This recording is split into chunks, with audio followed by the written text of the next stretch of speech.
tadi? Air. Narmada. Oh, itu narmada. Udah suka yang manis-manis ya? Ya. Oke. Baik, hari ini kita akan belajar ya. Tapi sebelum belajar, kita berdoa dulu ya. Nanti Prokas akan memimpin untuk doanya ya. Ya.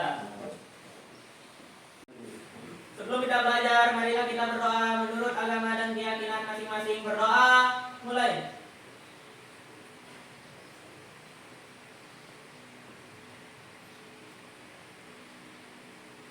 Berdoa, selesai. Baik anak-anak, Pak Guru akan cek untuk kehadiran kalian ini ya. Ini kelas 10 TKJ ya. Ya. Oke, Pak Guru akan absensi dulu. Yang Pak Guru panggil namanya angkat tangan ya. Akma, Hadir. Arni, Hadir. Arsiah, Hadir.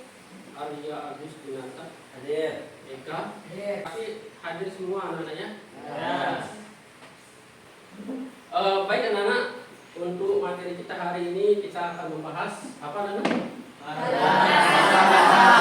Larutan asam basa. Sudah kalian belajar di SMP? Belum. Ya kalau belum nanti kita akan tahu apa itu larutan asam basa ya. Ada yang masih ingat materi kita minggu yang lalu? Saya Pak, Ya silahkan siapa nih? tentang larutan elektrolit dan larutan non-elektrolit. Oke masih ingat ya. Ya. Jadi pelajaran yang lalu itu jangan dilupakan ya. Ya. Diingat-ingat kembali ya, karena itu merupakan prasyarat untuk materi larutan asam basa ini. Nanti ada kaitannya ya. Oke kita akan mulai saja ya. Larutan asam dan basa ya. Nah ini ada beberapa gambar buah-buahan yang kami gunakan. Yang pertama gambar apa ini? Asam Jawa. Ini Jeruk. Ini Pahit. Ya. Untuk rasanya seperti apa kalau asam Jawa itu? Asam. Kalau jeruk? Manis. Manis, belum asam ya. Kalau Ya. masih anu asam ya. Ya. Kalau pare? Pahit. Kalau durian? Manis. Enak, manis enak. Ya, sekarang perlu kalian pertanyaan ya. Mengapa kok buah-buahan ini bisa rasanya ada yang manis, ada yang pahit, ada yang asam? Ya, ada yang bisa? Tidak bisa ya, nanti kita akan cari jawabannya bersama ya. Kita belajar nanti kalian akan temukan ya.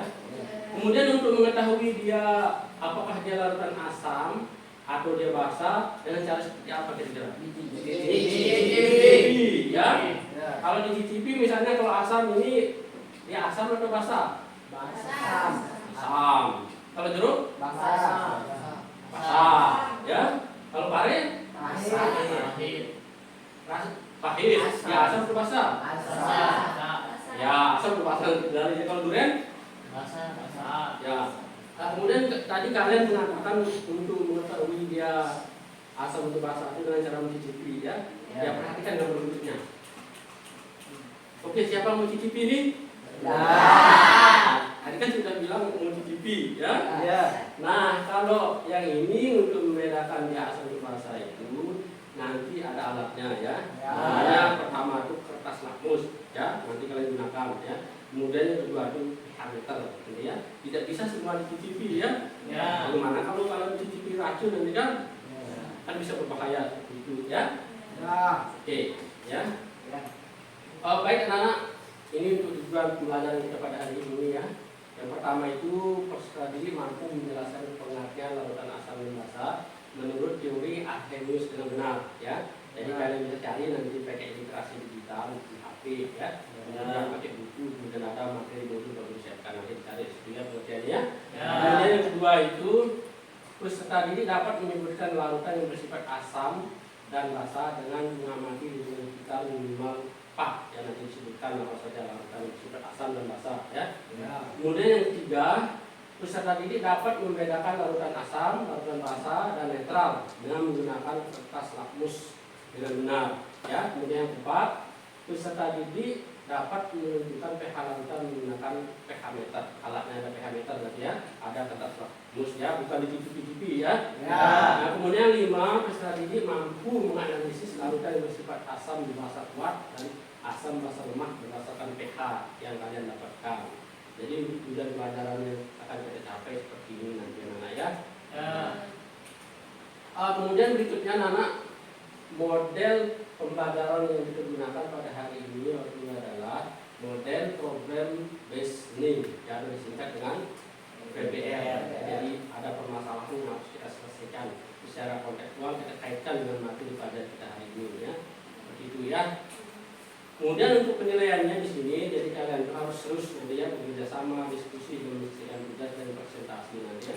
Yang pertama itu ada tes pengetahuan, nanti di akhir pelajaran ada tesnya nanti ya.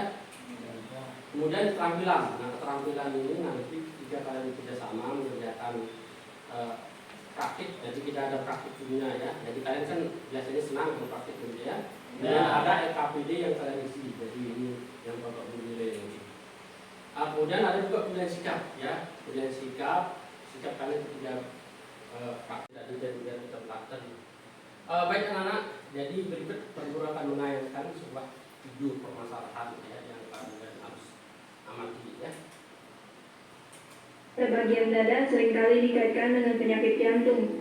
Tetapi tahukah kalian bahwa rasa sakit di bagian ini tidak selalu berkaitan dengan serangan jantung? Ini adalah suatu penyakit yang saat ini menjadi tren di tengah masyarakat kita, yang juga termasuk kelompok penyakit akibat asam lambung, acid related disease. Ya, NIGA. Jadi ada suatu keadaan di mana pasien tersebut ya merasakan panas dada seperti terbakar dan mulutnya pahit, dan ini terjadi karena memang adanya isi lambung itu yang balik arah dari lambung ke kerongkongan. Nah, kondisi ini ya, jadi kondisi ini sebenarnya bisa kita cegah. Nah, bagaimana kita mencegahnya? Pertama adalah kita menghindari makanan-makanan yang meningkatkan produksi asam lambung, ya, seperti misalnya makanan mengandung kafein, itu yang pertama. Kemudian kita juga menghindari makanan-makanan yang menyebabkan pengosongan lambung ya menjadi terlambat, atau adanya pelemahan klep pada antara kerongkongan dan lambung kita. Jadi seperti misalnya makanan mengandung coklat dan keju. Obat-obat untuk mengatasi permasalahan lambung kita ini memang bermacam-macam. Jadi pertama adalah obat yang sifatnya untuk menetralkan asam lambung. Jadi itu seperti yang antasida. Nah, tadi Guru sudah menayangkan video permasalahannya ya. Sudah dapat informasi permasalahannya. Di sini penderita GERD ya, atau asam lambung ya. Ya, salah satunya contoh penyakit asam lambung itu misalnya pernah dialami? Bisa pusing, mules dan sebagainya, gitu ya. Kemudian tugas kalian sekarang adalah sebagai ahli kimia, ya. Tugas kalian itu membantu penderita asam lambung tersebut untuk mengelompokkan ya beberapa makanan atau minuman yang boleh mereka konsumsi dan yang tidak boleh mereka konsumsi. Itu permasalahan yang kalian harus selesaikan hari ini, ya. Paham? Kemudian nanti Guru akan bagikan LKPD, di situ ada video juga, bisa kalian tonton, ya. Di situ kalian bisa tonton. Kemudian di situ ada untuk LKPD-nya nanti di situ ya. Ada beberapa kolom yang kalian harus isi ya. Jika ada kesulitan nanti bisa tanya sama Pak Guru, ya. Baik anak-anak. Berikutnya kalian membentuk kelompok ya, bentuk kelompok sesuai dengan nama-nama yang Guru kirim di grup kelas kalian kemarin ya, itu berdasarkan dari tes diagnosis kemarin yang Guru berikan ya. Silakan bentuk kelompoknya, silakan bubar membentuk kelompok. Ambil mejanya ya.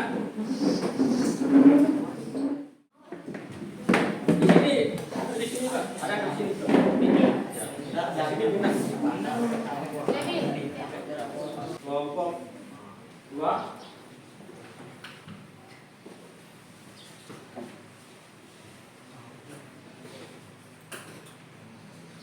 kelompok 3 nih ya.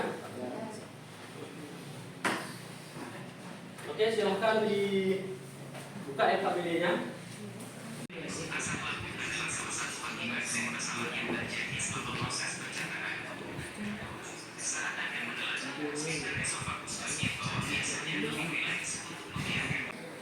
Informasi yang kamu peroleh dari video tadi, video pertama kan permasalahannya GERD atau asam lambung. Nah, tulis di situ ya, tulis, ya.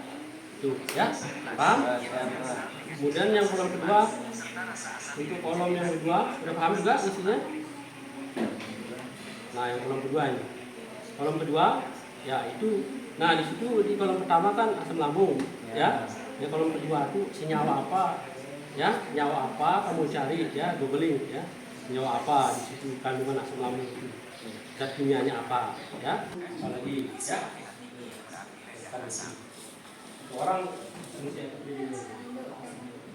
Ya, akan dicari, ya.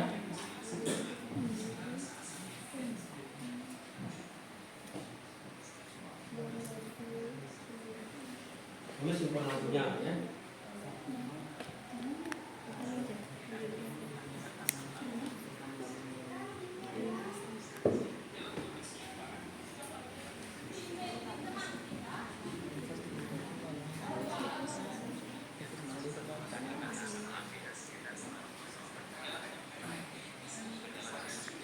Ya, informasi dari video itu kamu dari video pertama, ini kan ada asam lambung, itu kan informasinya ditulis. Pada situ ada apa lagi? Tadi yang diminum obat apa itu tadi? Obat antasida, ditulis antasida. Cari senyawa yang ada di antasida itu apa? Tidak, tinggal di googling, kan? Antasida, apa lagi? Ya, ya antasida. Kemudian yang antasida itu zat apa, senyawa apa yang ada, ya, tinggal di. Nah, ini kan jadi googling ini, ya.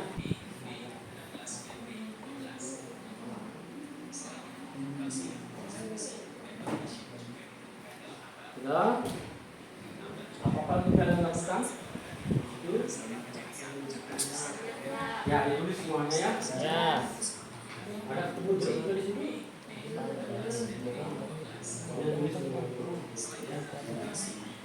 Kalau semuanya, ya. Ini apa menyebabkan asam lambung? Misalnya asam lambung itu apa? Kandungannya, buat pertanyaan. Di situ kan kamu dapat tadi obat ma, ya, atau antasida, ya.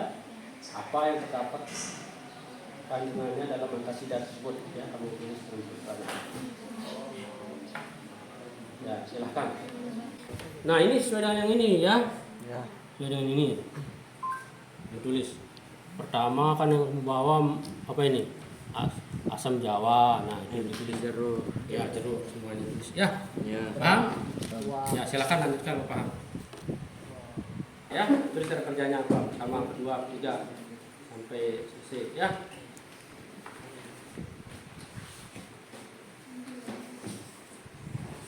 Paham? Ya, silakan tulis cara kerjanya.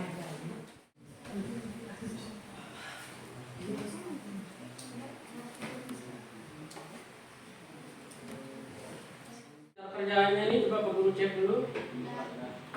Cara kerja teladan bahan kelompok 1 sudah bagus. Kemudian untuk kelompok 2 coba Pak Guru lihat cara kerjanya. Ya, sudah bagus, tinggal udah ini merapikan, ambil kertas kosong untuk namanya nanti nama larutan kertas kosong, ya. Yang ini juga ada semuanya. Ini kertas kosong untuk tulis nanti nama-namanya, ya. Tulis namanya di sini, ya. Kelompok 3 ambil. Ini hierarki. Langsung lupa. Ya, langsung lupa. Kopi. Siapa mau kopi nih? Ya. Kopi lupa. Sedikit. Oh. Ya. Kopi kerjasama mana? Kopi.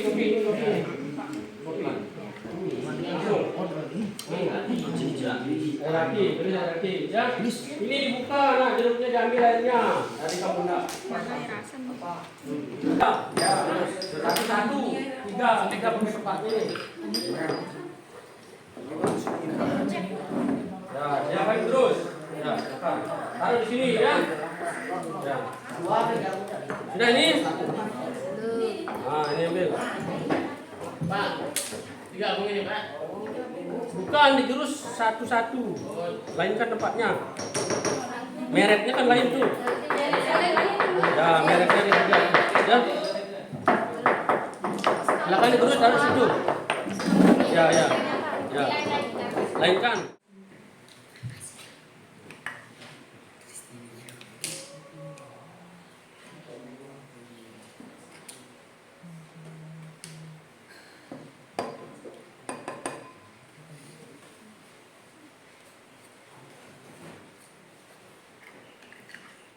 Perhatikan dulu anak-anak ya, sebelum kalian praktek, alat dan bahannya sudah kalian persiapkan dengan bagus itu ya. Jadi yang pertama nanti biar hasilnya valid, kalian ukur dulu menggunakan kertas lakmus itu ya. Karena ada lakmus merah, ada lakmus biru. Nah di situ kalian bisa tahu mana yang asam, mana yang basah. Dipisahkan ya.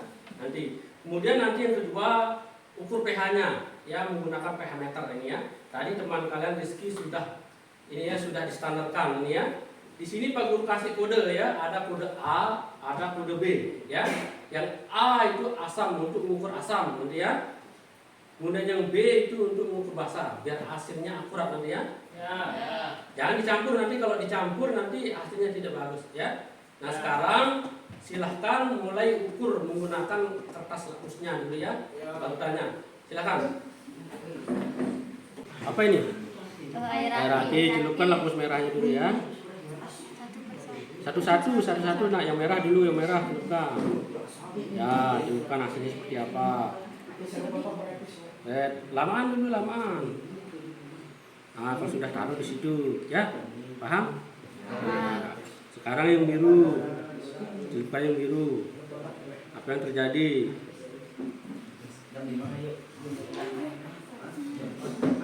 Santai, jangan gemeteran. Dideretkan. Nah, merah dulu baru biru.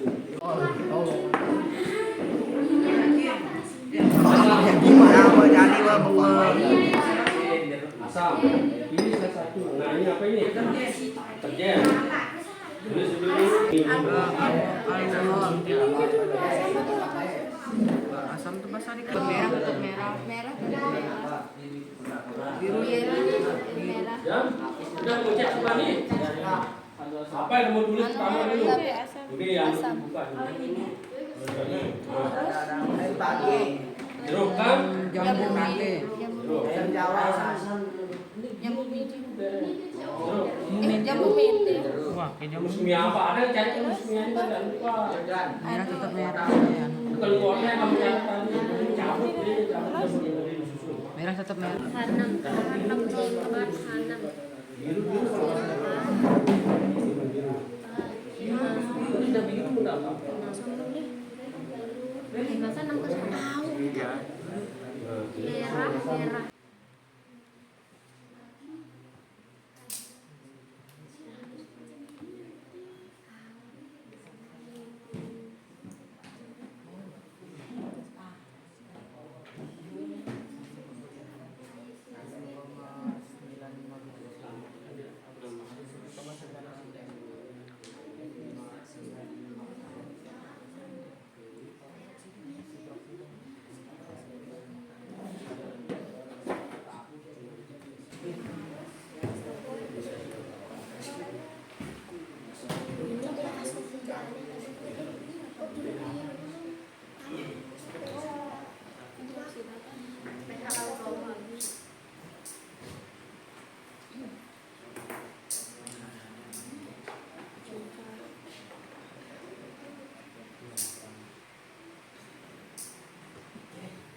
Asam klorida itu ditambah dengan andesida, diukur sup.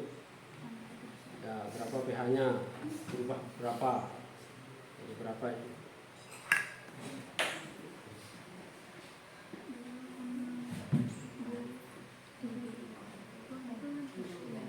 Berapa? Tulis. Di sini.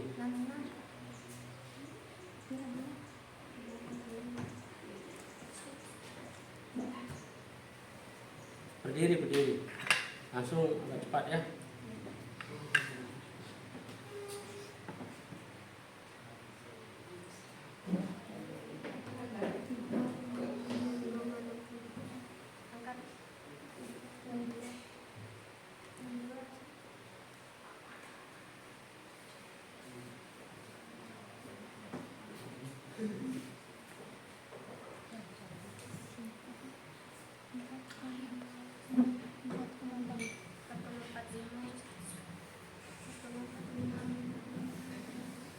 Ya.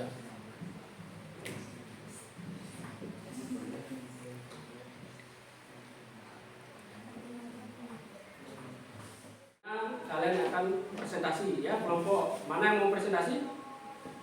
Kelompok 2. Ya, silakan kelompok 2. Maju. Assalamualaikum warahmatullahi wabarakatuh. Waalaikumsalam warahmatullahi wabarakatuh. Kami dari kelompok 2 akan mempresentasikan hasil percobaan kami terhadap larutan asam dan basa yang akan disampaikan oleh teman saya Nanto. Berdasarkan hasil percobaan kami, larutan yang mengandung asam adalah jeruk nipis, alkohol, air aki, jambu mente, dan asam jawa. Dan larutan yang mengandung basa adalah pasta gigi, deterjen, koda, dan ufama. Selanjutnya asam lemah adalah pisang, semangka, dan asam kuat ada asam jawa dan air aki. Dan basa ada antasida, obat mah, dan pasta gigi. Selanjutnya Junita. Makanan yang disarankan yaitu pisang, semangka, apel, anggur. Dan yang berikutnya Penny. Makanan yang tidak disarankan jeruk, cabai, alkohol, kopi. Dan yang akan membacakan kesimpulan yaitu Rizky.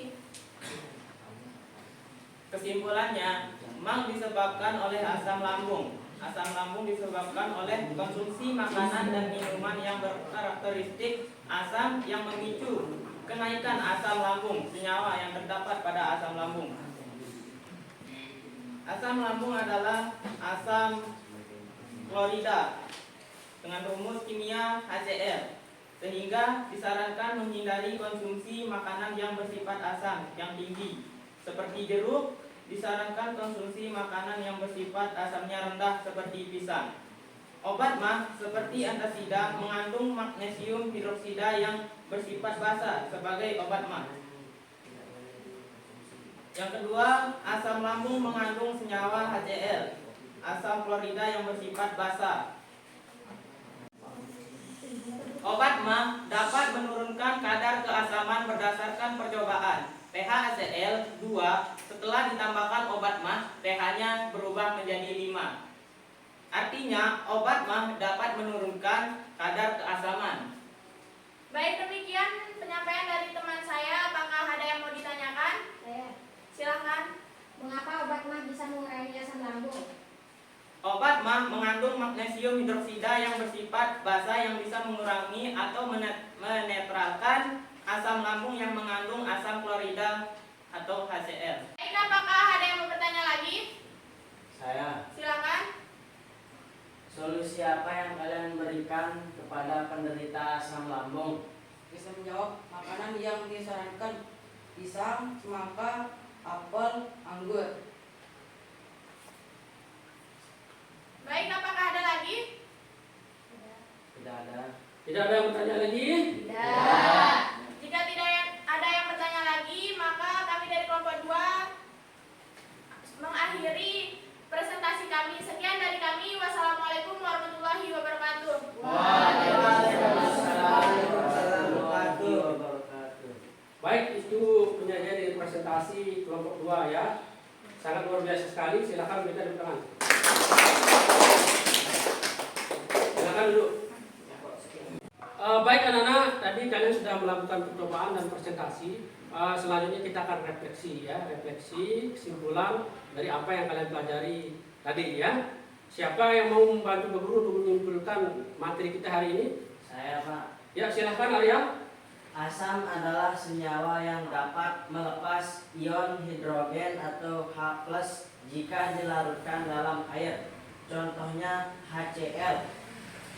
Basa adalah senyawa yang dapat melepas ion hidroksida atau OH- jika dilarutkan dalam air. Contoh NaOH. Oke, bagus sekali. Selanjutnya siapa? Saya, Ya, silahkan Arsya. asam rentan pH adalah 6, 5, 4, 3, 2, dan 1. Semakin rendah nilai pH yang dimiliki oleh suatu zat, maka tingkat keasamannya semakin tinggi. Netral rentan pH adalah 7 dan basa rentan pH adalah 8 sampai 14. Oke, siapa lagi? Saya, Pak. Oke, silakan Devi. Larutan bahasa digolongkan sebagai bahasa kuat jika nilai pH tinggi dan memiliki daya hantar listrik yang kuat. Jika nilai pH sekitar 8-12 dan bersifat elektrolit lemah, maka digolongkan sebagai bahasa lemah. Oke, sangat luar biasa. Tepuk tangan dulu.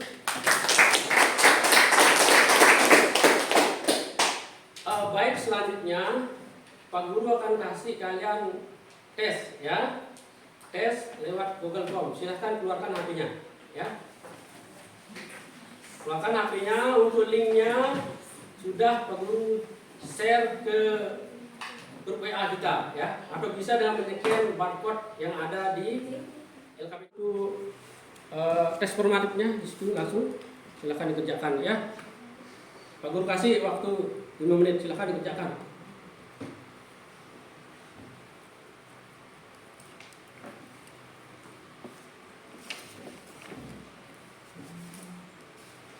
Setelah dikerjakan, jangan lupa dikirim, ya.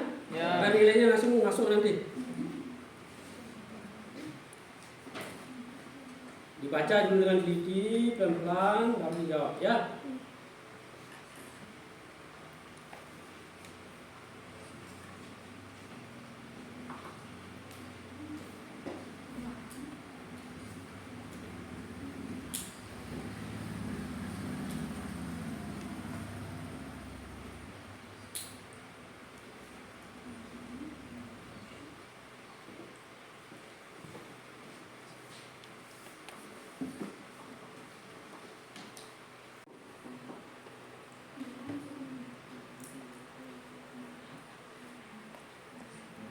Baik anak-anak, tadi kalian sudah mengikuti tes Google Form tadi, ya. Kemudian kami menyampaikan untuk materi berikutnya yaitu teori asam basa menurut Bronsted teori, ya.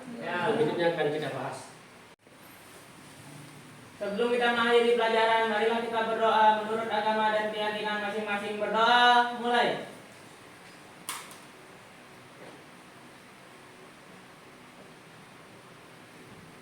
Berdoa, selesai. Siap.